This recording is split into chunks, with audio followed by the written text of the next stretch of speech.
Now let me take you to school right for a minute here. If you look at the, first of all, the swastika comes back to us from ancient Egypt, 10,000 years BC.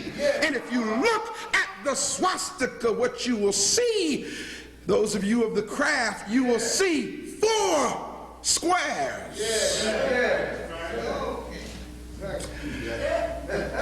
Representing 90-degree angles.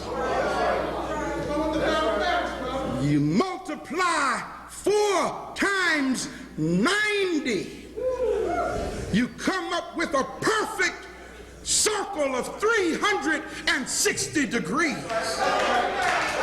which represents the sun, the giver of life. So the swastika was actually an ancient Kemetic symbol that represented God consciousness.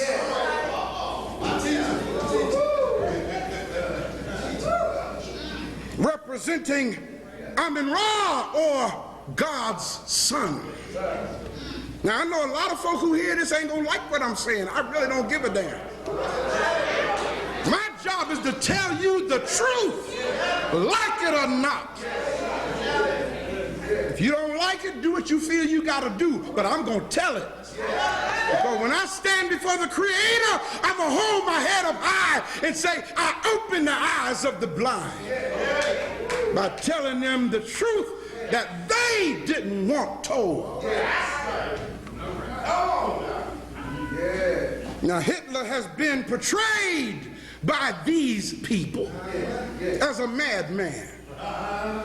But then guess what else, y'all? They also portrayed Manuel Noriega as a madman. They also, the same people, portrayed Saddam Hussein as a madman. And you know what? We all listened to them and took their word for it. They tried to portray Idi Amin as a madman. They tried to portray Kwame Nkrumah as a madman. And anybody else that they can't control. Ain't it ironic they ain't portraying George Bush as a madman? Now if there's somebody mad on this planet, that's who it is. Brothers and sisters, it would be an exercise in futility and inconsiderate of your intellectual vigilance, on my part to attempt to explain to you the biblical origins of such eponymous identities as Jews being the offspring of a so-called progenitor named Judah,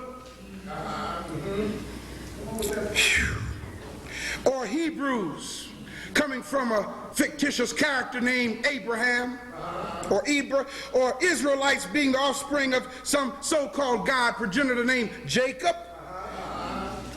Within the context of this message, it would be an outright insult for me to try to use the very stories that these people made up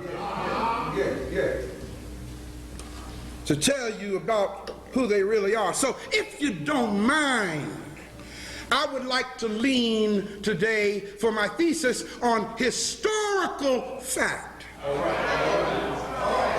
Let's not go to the literature that they gave us in the first place. Let's go to history. Let history speak to us today. See, I can't use the Bible on this one, because they gave us the Bible. I can't use the Talmud or the Torah or the Zendavesta or the Quran on this one, because they gave us all this. Remember, if you control literature, you control what a people think. So in today's message, I want to simply expose some essential facts about these historical Caucasoids. Known as, and these are the 2 words you need to put together. Do your own homework on it. The first word is Khazar. Spelled Khazar. The Khazars in the other group is called the Ashkenazim. Khazar again is Khazar. S if you want for plural. Those are the Russian Caucasoids that took on the identity of being Jews. You had some German Caucasoids that took on the identity of being Jews. They were called the Ashkenazim. Spelled A-S-H-K-E-N-A-Z-I.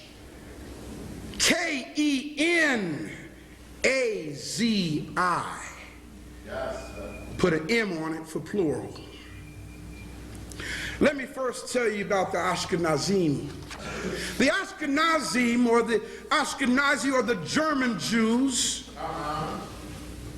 Ashkenazim is the general definition applied to the heterogeneous branch of European Jews. It referred in origin to the Jews dwelling in the land of Ashkenaz.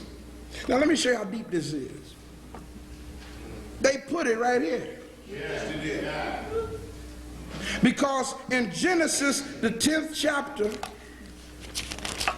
it tells you that one of the sons of the so-called progenitor of white folk, Japheth, one of his sons in Genesis 10:3, it says, and the sons of Gomer is Ashkenaz, which today is Germany.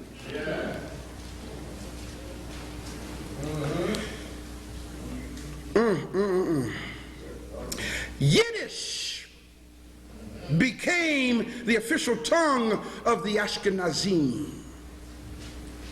It was from Germany that they migrated eastward and reached Russia, or the land of Khazaria, where we get the word Khazar from.